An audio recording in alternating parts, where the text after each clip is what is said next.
Hello explorers, thanks for joining us again and welcome back to our channel.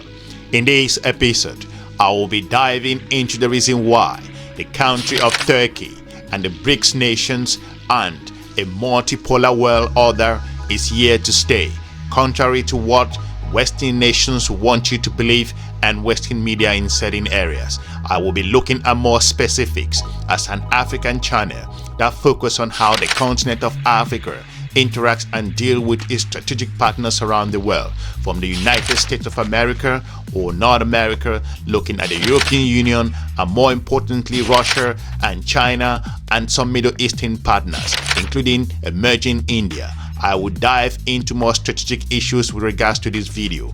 Also in this episode, I will be exploring very details with regards to the rise of regional powers, why Western policymakers will soon have no choice but to recognize that their values are not universal values. I shall explore a number of other areas, why a minority of world clashes, countries comprising 2/3 of the global population, works to shape a multipolar order that offers them greater influence and autonomy.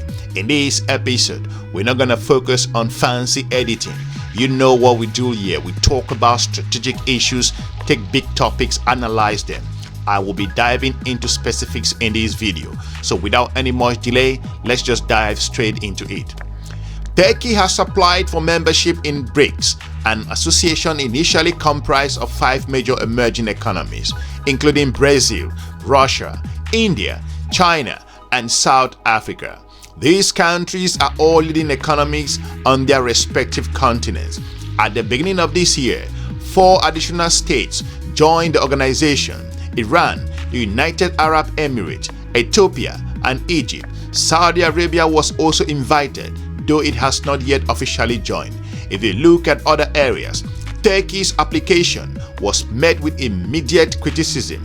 Many questioned how a NATO member country could join BRICS. However, the White House of the United States of America clarified that this is not a NATO issue, as NATO is solely a defense alliance. It takes me enough time to research these particular videos to put my scripts together, and I dive into a lot of research. To support this channel move forward, please encourage us by smashing the like button and sharing this video, and come back for more research-based content. To look into the Americana Pax, BRICS is a relatively informal group that seeks to offer alternative to the global order established after World War II, which has largely been led by the United States of America.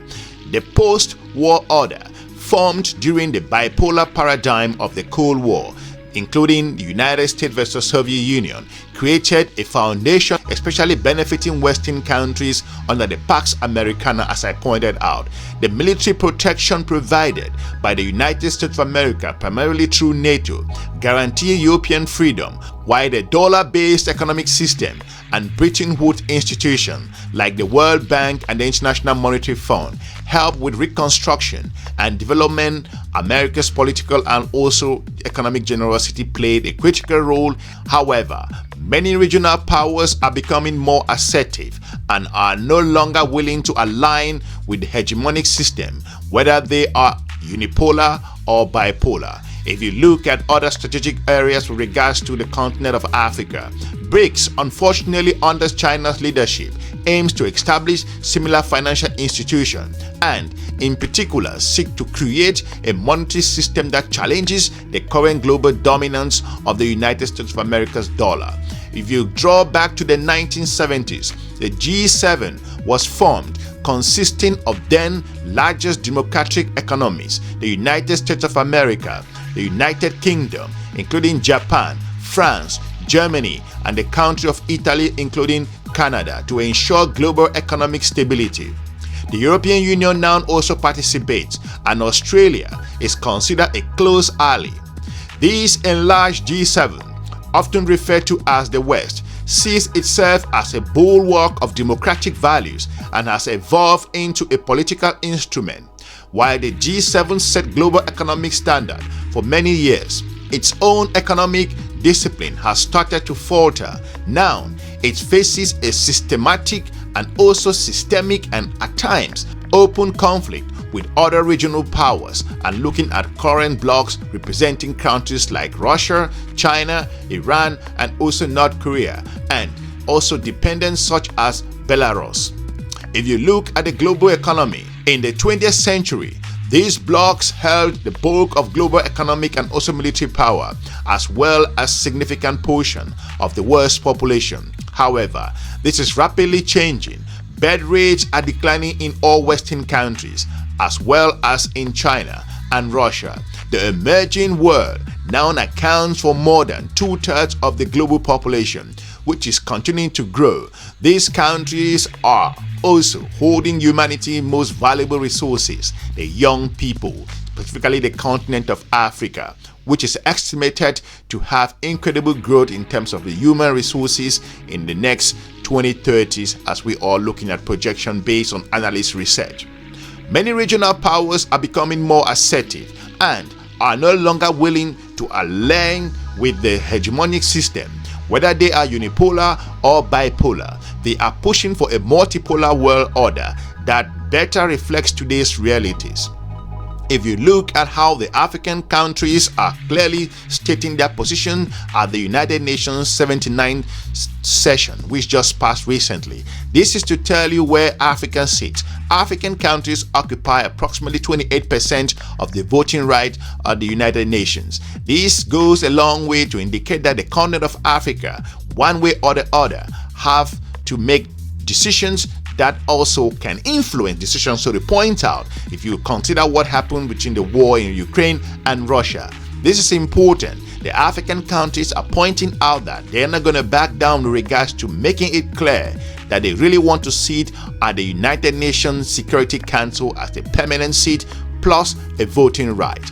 Moving forward, China is seeking greater influence through initiatives like the Shanghai Cooperation Organization and the Belt and Road Initiative, as well as by increasing its interpretation or representation in global organizations such as the World Health Organization. Through BRICS, China's main goal is likely to strengthen regional powers, but its primary interest is in building financial institutions to create an alternative monetary and financial system. If you look at strategic options here, however, while other BRICS members such as India may hope to benefit from increased monetary and financial competition, they are unlikely to want to end up in the Chinese camp. Some are even in indirect conflict with China in several areas. If you look at strategic options again, several middle powers like Indonesia, the fourth most populous country in the world, and Vietnam are building regional alliances like the Association of Southeast Asian Nations, known as ASEAN. Most Asian countries cooperate on the defense with each other, and some with the United States of America, although China remains their primary trade and investment partner. If you look at other issues with regards to the global areas, new roles for regional powers is emerging as we see new countries and emerging economies coming through. For example, Turkey has been and will continue to be a strong and loyal defense partner of Western countries within NATO. However, as a dominant regional power in Eastern Mediterranean, the Middle East, the Black Sea, and also the Caucasian region, it has responsibilities and also interests that do not always align with those of Washington or the European capitals. This is important to also focus. For example, Ankara follows a pragmatic regional strategy, balancing assertiveness with cooperation. This approach can serve as a model for the role and the regional power can play in a multipolar world order. It is important to understand that there are a lot of things going on around the world. The West must strive to protect itself. However, African nations too are beginning to make strategic choices that also influence their own future decisions, which guarantees individual freedom and uphold democratic structures and the rule of law in the perspective of Europe. However, it is time for Western policymakers to recognize the new global reality. They must understand that their strategies and values may not be universally accepted, like I pointed out. Europe, in particular, must acknowledge that in this new world, it needs to strengthen its competitiveness in areas like the economy, businesses and defense, and while maintaining the vital North Atlantic relationship with the United States of America.